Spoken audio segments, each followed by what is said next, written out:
Ya, sekarang akan saya sampaikan bagaimana kesiapan rumah sakit swasta dalam menyelenggarakan vaksin mandiri atau vaksin gotong royong. Ini adalah situasi COVID di Indonesia sampai dengan tanggal 4, yaitu kita berada pada hampir setiap hari berada pada posisi di atas 10.000, dan ini akan meningkat terus setiap harinya. Kemudian ini posisi Jawa Barat berada pada posisi kedua setelah DKI Jakarta. Nah, ini terupdate terakhir kemarin tanggal 4 kasus yang ada di Jawa Barat, ya. Jadi kasus aktifnya itu 15% dari seluruh kasus nasional. Kemudian meninggalnya 2,8% dan yang sembuh 81,7%. Kemudian kita lihat ini adalah milestone penanganan COVID di Kota Bandung. Ya, kita lihat bahwa kasus pertama tanggal 2 Maret ya, itu terjadi kasus COVID di Indonesia. Yang pertama itu ada di Jawa Barat sampai yang terakhir sekarang ini. Nah, ini adalah penambahan kasus positif dan kesembuhan di Kota Bandung mulai tanggal 24. Kalau kita lihat kasus positifnya terus meningkat, ya. Bahkan sekarang ini akhir-akhir ini di atas 100 terus ya, di atas 100 setiap harinya positif. Tapi yang kasus sembuhnya juga tinggi, tapi tidak tidak berbanding lurus ya, sehingga ada bagian-bagian tertentu di mana kasus positifnya meningkat, tetapi kasus kesembuhannya masih di bawah, dan ini akan sangat berpengaruh terhadap ketersediaan tempat tidur. Nah, ini adalah reproduction time-nya masih selalu ada di bawah 1. Kemudian ini positive rate-nya, kalau kita perhatikan dari mulai Desember itu selalu naik terus, ya. Bahkan pernah mencapai di angka 23 persenan, ya. Nah, ini menunjukkan bahwa tingkat penularan untuk COVID di Kota Bandung ini masih tinggi. Nah, ini ketersediaan tempat tidur isolasi. Beberapa hari ini memang agak berlebih, bukan berlebih maksudnya banyak. Mengapa? Karena ada program dari Menteri Kesehatan untuk menambah 30% dari seluruh kapasitas tempat tidur khusus untuk COVID. Nah, tujuan vaksinasi itu sendiri awalnya adalah untuk menurunkan angka kesakitan dan angka kematian akibat COVID. Ya, dan goalnya apa? Goalnya tentunya adalah untuk meningkatkan dampak sosial dan dampak ekonomi. Karena kasus COVID ini sudah sedemikian berpengaruhnya terhadap perekonomian Indonesia, bahkan perekonomian dunia juga. Nah, tujuannya adalah untuk melindungi masyarakat imunisasi, yaitu dengan apa? Diharapkan dengan vaksinasi yang benar dan dengan cakupan yang di atas 70%, maka akan timbul herd immunity. Herd immunity inilah yang akan melindungi masyarakat. Diharapkan dengan herd immunity yang makin cepat, maka pandemi ini diharapkan juga cepat akan berakhir. Nah, keamanan vaksin di Indonesia itu ada 2 lembaga. Yang pertama adalah BPOM mengenai keamanan vaksin dan efikasinya, dan yang kedua adalah MUI tentang kehalalan dari vaksin tersebut. Nah, target vaksin di Jawa Barat. Jadi tadi dikatakan untuk mencapai herd immunity adalah 70%. Nah, Jawa Barat sendiri ada di posisi 36.207 yang harus dilakukan vaksin. Dan tahap pertama itu tahap pertama itu 194.281. Ini adalah untuk petugas kesehatan. Berikutnya adalah petugas publik, lansia, masyarakat rentan, dan masyarakat yang lainnya. Sehingga semuanya mencapai 36 juta. Ini sekarang kita masih ada di sini. Ini mungkin akan berakhir selesai mungkin di sekitar akhir bulan Februari ini. Nah, roadmap-nya adalah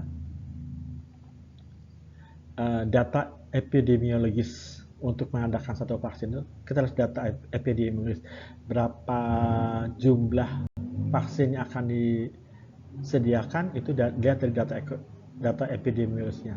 Kemudian ada berdasarkan dari kajian ITAGI dan SAGE, kemudian juga yang diperhatikan juga adalah tahap ketersediaan vaksin. Karena ketersediaan vaksin ini menjadi permasalahan karena sekarang dunia sedang rebutan vaksin, karena produksi vaksin dunia ini tidak bisa mencukupi dalam waktu yang cepat akan kebutuhan vaksin. Dan akhirnya apa? Goalnya adalah vaksinasi tersebut. Nah, ini adalah pentahapan dari kelompok prioritas vaksin. Ini yang tadi saya katakan, ini untuk Indonesia ini ada di sini sekarang. Ini yang diperkirakan akan selesai pada bulan Februari, kemudian masuklah ke petugas publik 17,4 juta, dan ini diperkirakan akan selesai pada sampai bulan April. Nah, yang menjadi target untuk rumah sakit swasta adalah ini. Itu untuk lansia, masyarakat rentan, dan masyarakat lainnya. Yang jumlahnya ada di sekitar berapa ini? 160 jutaan. Nah, ini adalah jumlah vaksin harian, artinya yang sudah dilakukan untuk nakes ya. Jadi dosis sampai kemarin itu baru 89,4 yang tahap pertama. Kemudian yang tahap berikutnya diperkirakan nanti bulan Februari ini akan selesai.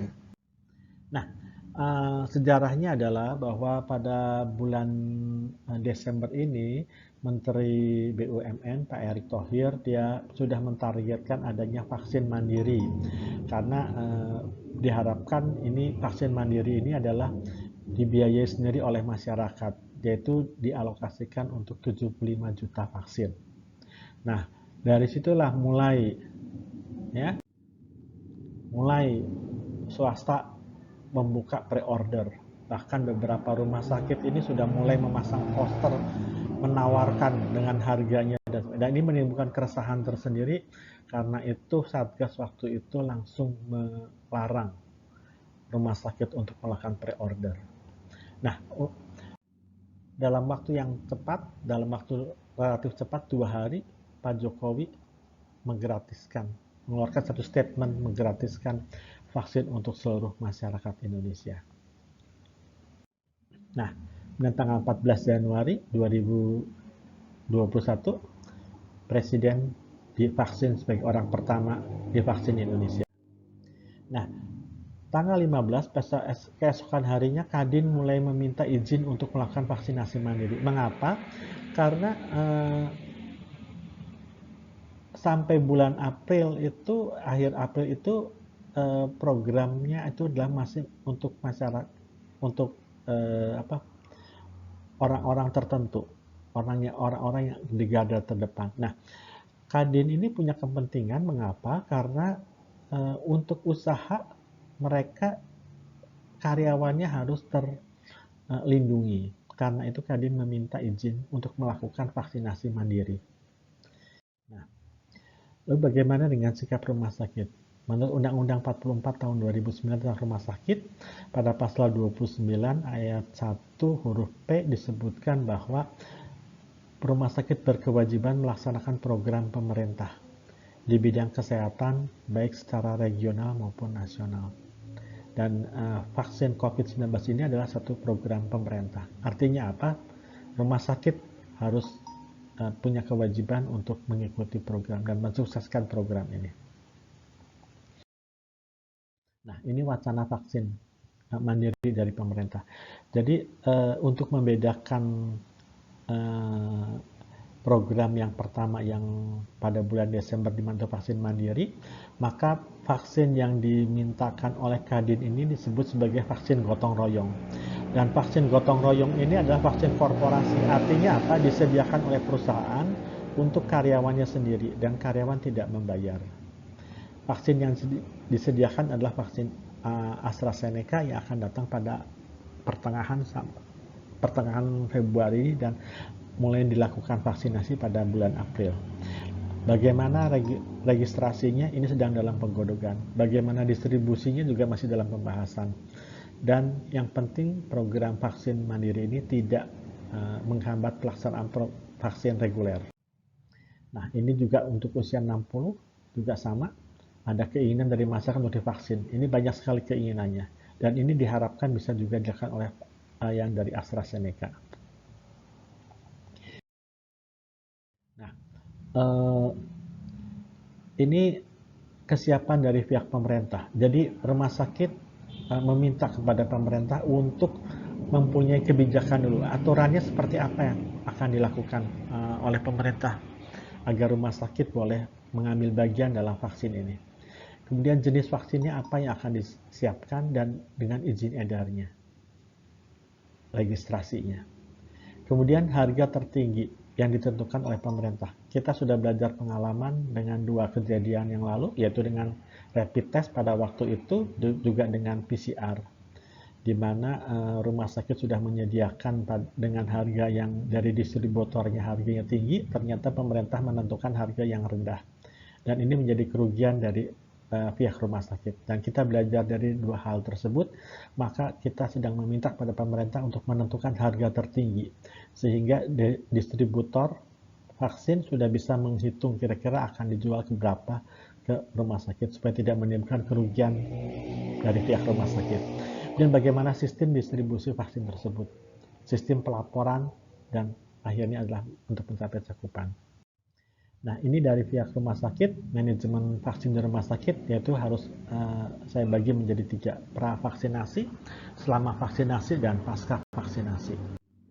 Nah, manajemen pelayanan vaksin di rumah sakit harus mempunyai regulasi setempat, yaitu berupa kebijakan, panduan, pedoman, dan SOP. Ini harus disiapkan dulu oleh pihak rumah sakit, supaya apabila terjadi sesuatu, kita tidak dipersalahkan karena kita sudah mempunyai regulasi di internal rumah sakit. Terus dipikirkan adalah sumber daya manusianya, vaksinatornya siapa, kemudian sumber daya sarananya. Refrigerator yang ditentukan oleh WHO adalah yang refrigerator buka atas ya, jadi bukan seperti kulkas biasa. Kemudian ruang vaksinasi. Kalau kita perhatikan ruang vaksinasi ini, kalau yang sekarang dilakukan untuk vaksin nakes di rumah sakit itu kan orang dalam, sehingga mungkin kita menggunakan olah rumah sakit dan sebagainya. Tetapi apabila nanti sudah dilakukan untuk masyarakat, maka ini pasiennya adalah orang luar, bukan orang dalam. Kita harus memikirkan juga ruangannya seperti apa. Kemudian kita harus memikirkan juga selain ruang vaksinasi juga ada ruang pasca vaksinasi. Dan ingat bahwa vaksin ini berbeda dengan vaksin reguler biasa. Kita memperhatikan physical distancing. Kemudian ketersediaan vaksin tersebut. Nah, ini yang sedang diatur oleh pemerintah bagaimana distribusinya. Kemudian pasca vaksinasi harus dipikirkan adalah kartu vaksin, sertifikat yang sudah dikeluarkan, yang akan diberikan kepada orang-orang yang sudah dilakukan vaksinasi. Kemudian manajemen KIPI-nya seperti apa, dan manajemen limbahnya. Nah, ini baru masih belum keluar kebijakan seperti biasa, karena ini dianggap vaksinnya dan menjadi bagian daripada bisnis. Sudah mulai IHC sudah mengeluarkan penawaran macam-macam vaksin dengan harganya, padahal kita sendiri belum tahu nih, belum ada izin edarnya saja, belum ada. Lalu beberapa hari kemudian keluarlah bantahan dari pihak IHC. Nah, ini kita dari sini kita bisa melihat bahwa ternyata vaksin COVID-19 ini menjadi satu lahan bisnis tersendiri untuk rumah sakit. Nah, bagaimana pelaksanaan di rumah sakit? Yang harus kita perhatikan pertama adalah ruang vaksin yang tadi saya katakan. Alurnya mana? Karena tidak boleh alur masuk dan alur keluar harus terpisah. Kemudian siapa vaksinatornya? Berapa orang vaksinator yang disediakan rumah sakit? Kemudian ruang tunggu pasca vaksinasi. Kita harus melihat 30 menit di dalam satu ruangan dengan physical distancing. Artinya apa? Kita harus bisa menghitung berapa luas ruangan yang ada di kita, sehingga kita mau setiap harinya mau terima berapa pasien yang akan dilakukan vaksin, juga termasuk jadwalnya, supaya tidak bertumpuk di satu waktu yang sama dalam satu ruangan yang sama pula. Kemudian bagaimana apabila terjadi KIPI? Bagaimana manajemen rumah sakit mempersiapkan manajemen KIPI-nya seperti apa? Kemudian dari pihak pasien sendiri nanti akan ada penapisan. ya, penapisan, kemudian juga dilakukan vaksinasi, juga bagaimana KIPI apabila terjadi. Apabila kejadiannya sudah pulang ke rumah, bagaimana? Apakah harus ke rumah sakit tempat dilakukan vaksin atau bisa ke tempat rumah sakit yang lain? Bagaimana pembiayaan dan sebagainya, ini harus menjadi perhatian dari rumah sakit. Nah, yang menjadi permasalahan lain adalah tentang kartu vaksinasi ini. Kartu vaksinasi ini akan diberikan setelah dilakukan vaksin kepada orang yang sudah divaksin. Nah, jangan sampai kartu vaksin ini akan menjadi permasalahan, yaitu apabila kartu ini dipalsukan atau timbul ada kartu-kartu palsu yang di dalamnya disebut ada rumah sakit kita. Ini akan menjadi permasalahan. Sebenarnya pemerintah sudah memikirkan satu sistem untuk kartu ini, yaitu dengan QR code, ya. Tetapi selama itu belum tercapai, selama itu belum terjadi, maka ada kemungkinan bahwa orang-orang yang tidak bertanggung jawab, oknum-oknum yang akan bisa memalsukan kartu ini. Seperti kita lihat beberapa yang lalu kejadian di bandara misalnya, hasil pemeriksaan PCR juga dipalsukan. Nah, ini tidak tertutup kemungkinan bahwa kartu ini pun bisa dipalsukan. Nah, bagaimana kita menyikapi ini supaya apabila terjadi maka rumah sakit terbebas, yaitu di mana ini harus dimunculkan di dalam kebijakan rumah sakit atau regulasi rumah sakit. Barangkali ini saja yang bisa saya sampaikan. Terima kasih dan salam sehat buat kita semua.